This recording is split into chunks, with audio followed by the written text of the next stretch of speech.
Hello and good morning, everybody. Hello. This is August Turak. I'm terribly sorry for being late. Oh, there's no such thing as being late. Never. I don't believe in that at all. I believe in being in the moment of right now. Oh my God, I just got confused. I'm sorry. Yeah, but when you live in mindfulness and you're living in the presence of right now, there's no such thing as late, is there? Because you're in your now. Oh, I don't know about that. We'll have to debate that somewhere. I mean, I still believe that in this relative dimension, there's a thing called being rude. And Well, I love your new book, Not Less Than Everything, One Man's Quest for Spiritual Enlightenment. And I love the way you put one man, and the reason why is because my first book was called One Man's 1,021 Thoughts. It's like we've lived this life, now we want to share it. We want to share what we've picked up along the way. Absolutely. That's the reason I wrote the book.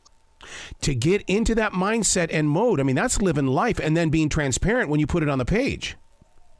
Absolutely. You know? So, the best feedback that I've gotten so far, and it's only been out, we had some pre-orders, so some people got it a little bit early, and I've gotten some feedback that it's authentic. Yeah. And that's the highest compliment that I can get. One guy wrote to me and he said, I was expecting a, hey, look at me book. He said, and I got something completely different, a really, really honest, authentic book. And that's the highest praise I could possibly get. Walking with the weight of depression. My granddaughter is suffering from this, and now her friend has invited herself into that kind of a thing. When you walk with the weight of depression, and you being at MTV, I had it when I was at iHeartRadio. How did you make it through those moments? Did you put on the plastic candy-coated bathroom mirror smile?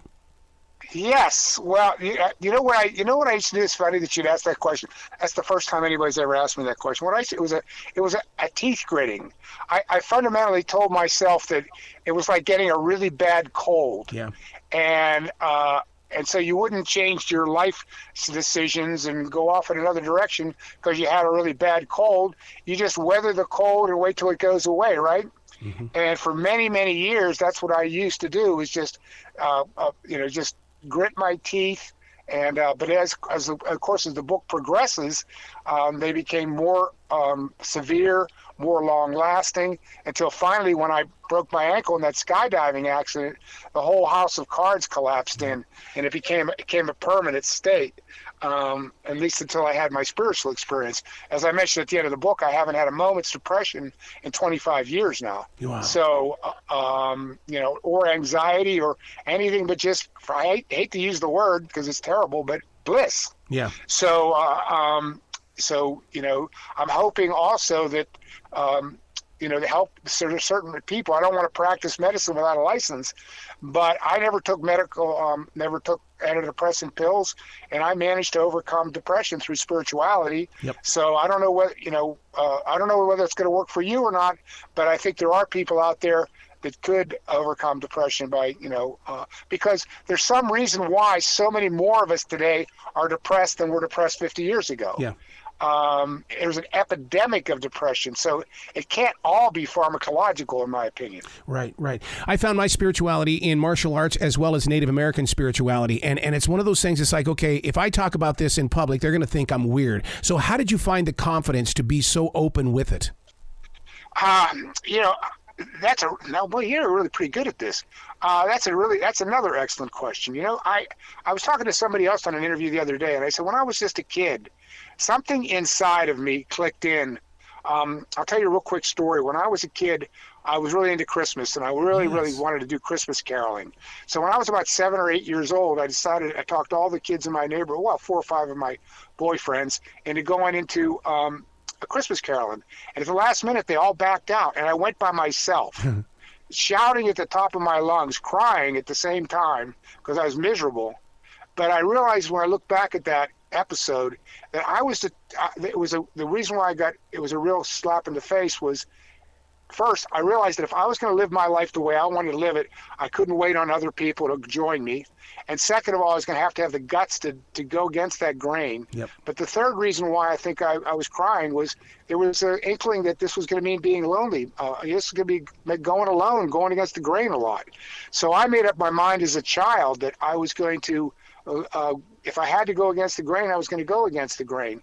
And I think another part of it is that I say early in my book that the best spirituality is inspiration and desperation. Yes. What were my choices? What choice did I really have? And when you realize the community is as important as I do, Richard Rose, that Zen teacher that takes up about the first half of my book, always pounding the table about the importance of community. Yes. You have to have fellow seekers to keep you reminded, to keep you on. It's like having a group of people, friends to go to the gym with. If you have friends that will go to the gym with you, you're 10,000 times more likely that you're going to go to the gym. And so if you want to have other people, then you've got to become somewhat public. And yeah, I've taken a lot of heat over the years, for it. I was working with those college students over at Duke, and it's not in my book, and the business, not less than everything, but a lot about that Duke students is. But my counselor over at Duke came to me, who was the head of the Duke chapel, and he said, Augie, I got called into a faculty meeting about you. Uh-oh. You're embarrassing a lot of people on this campus. There's a lot of people making campus counselors, campus ministers who are failing miserably, and they're relying on the fact that kids are apathetic, and you're proving them wrong. And so they're deciding that you're feeding them. You must be doing a cult leader. You must be feeding them. You must be feeding them the Kool-Aid. He said, rather than coming to you and saying, "Hey, what works for you? Maybe I could work for me." He said, "They're going to put you on the cross." He said, "You got to incorporate. You got to get a nonprofit corporation. You got to get people on your board of directors. You got to buy some insurance." He said, because you don't even realize it, but your ass is hanging out a mile. Yeah. So, and the other thing I realized so much with working with college students is that I was also taking risks because I didn't keep that wall that they tell you should do. I got down and dirty with the kids, and they were sharing their most intimate ideas and things like that. And just one kid decides that when I'm talking about intimacy, and they decide that some girl decides that's sexual intimacy, mm-hmm. and the next thing you know, I got a lawsuit and I've lost all the money in the world, or worse. So you got to take these risks. Father Francis told us at the monastery one time, and he was talking about Christianity, but I would say it's the same about spirituality, which Richard Rose, my Zen teacher, said the same thing. There is something fundamentally countercultural about authentic spirituality. I was going to say, you're so right about that, because I mean, you and I are wearing the same shoes, but we get in trouble for carrying forward. And it's not that I was preaching; it's just that I was sharing. Hey, try this. If you work this here and you have enough patience, it'll start developing in your life. But you're gonna have to be faithful to it. Absolutely, and and the other thing is that whether you like it or not, you become a witness. Yep. You're fundamentally saying. And I saw this in my own teachers, because everything about me is self-knowledge. And I remember when I was working with Richard Rose, and he was putting me through a lot of agony and, expecting a lot from me all the time. And I caught myself thinking to myself, I wish I could catch this SOB with his hand in the cookie jar. If I could just catch him in his hand in the cookie jar, then I'm off the hook. And that's, my other, I won that $100,000 Templeton Prize. Why can't I live as selflessly as he's living? Right. So you get to a point where you feel like, man, I wish I could catch that guy with his hand in the cookie jar, and I'm off the hook. And this is why I believe that a lot of people, we kill our Jesuses, we kill our Martin Luther Kings, we kill our Socrateses, mm-hmm. because it's too painful. I don't know if you've ever read it, but there's a wonderful scene in Plato's Republic with a symposium, it's called, where Alcibiades comes in, and they're all drinking and talking about love. And Alcibiades comes in, and he's a hotshot young, superstar in Athens, and he's drunk, and he comes in and he starts going on about how Socrates represents something he can never achieve. And as a result, he said he just constantly bothers me, bugs me, I wish and he says, I wish he was dead. Uh-oh. And then I think, wait a second, if he was dead, then I'd be even more miserable. So I don't know what to do with the man. And so when you represent when you put yourself in a position where you're representing higher values or quote unquote a better way to live, you end up embarrassing a lot of other people. And they either have to decide that you're drinking the Kool-Aid or feeding other people the Kool-Aid, or they may have to look in the mirror and say, wait a second, if he can do it, maybe I can too. And that's so regardless of whether you want to or not, the Jesuses of the world, the Socrates of the world, are confrontational to other people. Martin Luther King, confrontational, and people don't like confrontation. Right. Even if you don't even have to be intending to do it. You just have, you're saying, here's what worked in my life, and and they say, hey, let's go. I remember when I was in prep school, I had a friend that always wanted me to go lift weights with him, and I didn't want to go lift weights, so I was always trying to talk him out of lifting weights. So I became like this Satan. Nah, let's not do it. I wanted him to not go lift weights because every time he would just say, nope, I'm going. Well, if you're not going, I don't care because I'm going. And I'd be so mad at him because he went anyway, and I didn't, and I wouldn't go. So this is the same type of thing that happens, and I think this is one of the reasons why we want to pull. If we can't rise up to the level of these people that we admire, we want to pull them down to our level. That's every bit the reason why I keep a defrag journal where I go in there and ask myself the questions, and then I question myself when it comes to the answers, because I've got to figure out, am I sitting here playing this, keeping up with the Joneses, or do I have a situation here? So I love breaking it down, and books like this give me the opportunity to find the confidence to say, hey, look, get rid of the fear and the things that you have that have died in your life, and just get a concept of reality going in your heart. I think you're absolutely right, and I think you just put your finger on the key. And I used to tell my students, and this goes back to some of the I don't know if you remember the story. I don't know if you read my whole book, but there was this psychologist who really just read me the Riot Act at that Monroe Institute, and he told me things that I still to this day have no idea how he knew all the things he knew. But earlier, the only other thing he ever said to me in that whole weekend is I was sitting with some students, and they asked me something. I don't remember what they asked me, and I said, the key to spirituality, and in some ways, the key to life, is turning into the fear rather than turning away from the fear. Yep. And all of a sudden, he was going somewhere, and he stuck his head right into the middle of that conversation, and he said, he's absolutely right. Now, I left that story out of my book, but you turn into the fear. You go into the fear. Yep. Whether it was in business, as soon as somebody said you can't do that, that can't be done, then my attitude, I had to school myself. Watch me. I'll do it. I'll do it anyway. Just like the way I got my job in construction, that I talk about in the book. I went to that union hall, and it was construction, and they said there was no work, and I asked if I could stop by it and see if there was work. What I didn't even realize, and I left out of the book, is that there was a mafia. It was all Italian. It was mobbed up, and that's why the window that I was coming to see this woman at was bulletproof glass, and so, but I just kept coming back and coming back and coming back and coming back until that woman finally said, "I got to get you to talk to somebody."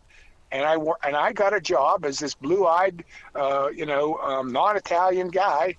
Helped maybe that I was Catholic, but anyway, I ended up working with all these Italian guys in this union that was completely controlled by the mafia, because they just admired my stick-to-itness, and I would come back again and again and again. You have to have that kind of tenacity. This is why Mr. Rose was constantly talking. I talk about it in the book so much. It isn't the prayer or the meditation technique or whether you eat meat or, those aren't important things. How determined are you? Yes. How much character do you have? When the pressure comes down, do you do the right thing? Do you do the spiritual thing, or do you do the convenient thing? Do you do the thing that do you go with the flow and go with what everybody would do? And do you everything I've done and accomplished in my life is because I didn't do the smart thing. I didn't take the safe bet. I didn't do the smart thing. I went against the grain. I did what I thought was the right thing, and it's character.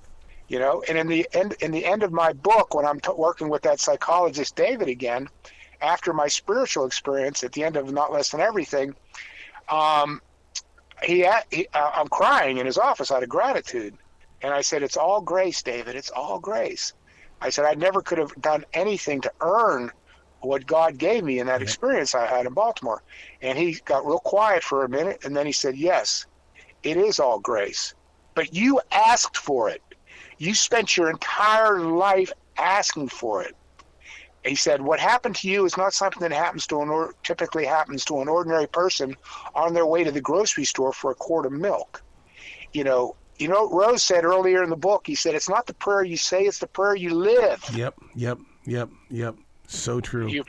It's the prayer you live. It's the cliche way of saying it in seeker circles is living the life. You got to live the life. Yeah. And you make the tough decisions. You got to make the tough decisions. With Elevation Church, I wanted to be in my own E-group leadership role, and I kept saying, why am I not there? Why are they not looking at me? Why can't I do this? Why can't I do this? And I turned and I looked to God and I said, what, can you please put me in a place where I can affect people's lives? I got a job at a grocery store, and man, I'll tell you what, you talk about community and learning how to basically listen to the art of being a human being. Absolutely. Remember early in Not Less Than Everything, Richard Rose has me straightening nails. Yes. We're tearing down a house, and he's a 100-year-old house, and I'm straightening out the 100-year-old nails all day long so we can reuse the things, And as I said in my book, I said it wouldn't be worth 25 cents if they were new, and they were all rusted away. And later I said I learned more. I'll tell you a quick story that isn't in my book. There was one of my students at one point in time. His name was Josh. Doesn't matter. I gave a talk on, I called it 5 Years with the Zen Master. I still give it occasionally. He walked up afterwards and he told me he got into Aikido when he was 9 years old. And by the time he was 14, he was really good at it, and all he cared about was Aikido. And when he graduated from high school, he had heard that all the great Aikido masters were in Japan. So he saved up some money, and he took a one-way ticket to Tokyo. When he got to Tokyo, he went to all the dojos, and all the people at the dojos told him the greatest Aikido master had a monastery up in the very northern part of Japan. And somehow he took a bus up there, and when he got there, he went to the gate, and they said, go away. So he came back every day for like 2 weeks or something until finally they arranged for him to see the master. And he goes to see the master, and the master says, you're not worthy to be my student. Ooh. He said, but we'll let you work in the kitchen. And he said that for the next 4 months or 6 months, I can't remember, all he did was work in the kitchen. And also there was no running water in the monastery. So each of the students, the real students, that were working under the master had their own room, and they had a bucket in there that they urinated in and defecated in. And it was Josh's job to clean those buckets. And he said on top of everything else, he said that the master would do everything he could think of to make his life miserable. He'd be serving the rice to all the other students and the master at dinner, and he would grab us by the head and he would shove his face into the rice just to amuse all the other monks. Finally, after 6 months or whatever, the master calls him in and says, you've earned your place. You're going to be one of my students from now on. And Josh looked at me and he said, he turned out to be everything they said he was. He was the greatest. He's the greatest Aikido master in the world. He said, but you know what? And I interrupted him. And I said, yes, I know what. And he looked at me with these big eyes, and I said, you got more out of the 6 months with your face in the rice than you did out of the actual work with the master. And he said, oh, my God, Augie, how did you know that? I said, because I lived it. Yep. Wow. I wrote an article for Forbes. I said, are you coachable? The 5 steps to coachability, which, by the way, your listeners can find it on Forbes under my name. And that's what people are Americans are constitutionally uncoachable. Yep.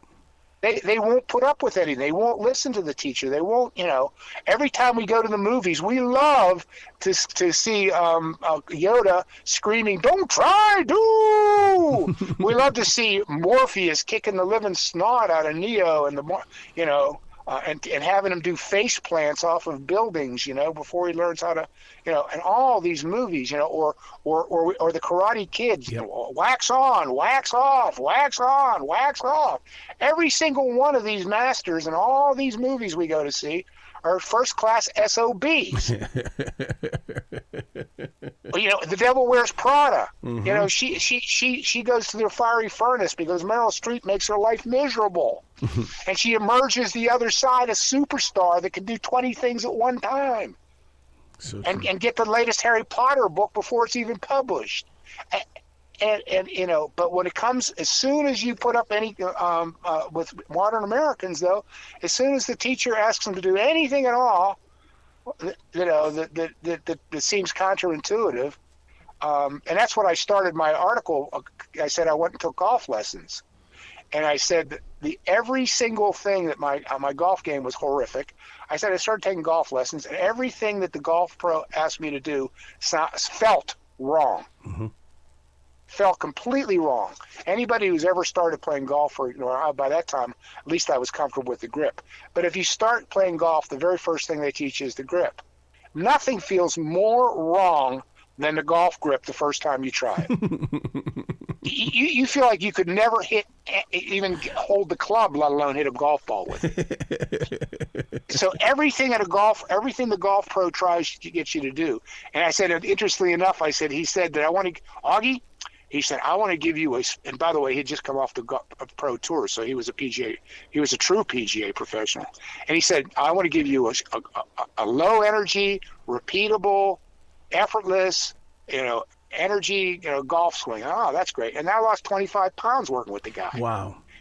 And so because everything felt wrong, but I had faith, and I listened to my coach, and I did what he asked me, even though it didn't feel right at the time. And then later on, I have the great epiphany. Oh, now I know what he was talking about. And meanwhile, I took my game from 115 to 80 in 6 months. But people working spiritually, the first time you ask them to do anything that doesn't feel right, they're gone. Yep. They walk away. Where can people go to find out more about you, to get into your writing? Because, you're definitely an inspiration and an influence, because we are leadership-less right now, and we need people like yourself to get into our head and heart and help us grow forward. Thank you very much. Well, first of all, the name of the book we're talking about today is Not Less Than Everything, One Man's Quest for Spiritual Enlightenment. You can find out that book and a lot more about me than you probably care to know at augustturak.com. That's one word, August like the month, Turak, T as in Tom, U-R-A-K. I have 2 other books. One is called Business Secrets of the Trappist Monks, one CEO's Quest for Meaning and Authenticity, and I have Brother John, a monk, a pilgrim, and the purpose of life. And they're all available on Amazon or Walmart or all those places. So you can find them all there as well. So yeah, it's augustturak.com. And by the way, right now we're offering Not Less Than Everything for 50% off if you call there. And you can also get Not Less Than Everything, the electronic version, for a limited time on Amazon for 99 cents. Wow. So Amazon's doing a special promotion, and by the way, we're the #1 new book on Amazon in Not Less Than Everything is the #1 new book in mysticism and spirituality on Amazon right now. I love it. You got to come back to this show anytime in the future, August. You've got a place on this stage. I really enjoyed it. By the way, I have to say again, you really asked some great questions today that I've never heard before, and so I really want to congratulate you for that. Really enjoyed it. Every single second, really enjoyed it. Thank you. Will you be brilliant today, okay? All right. God bless you, man.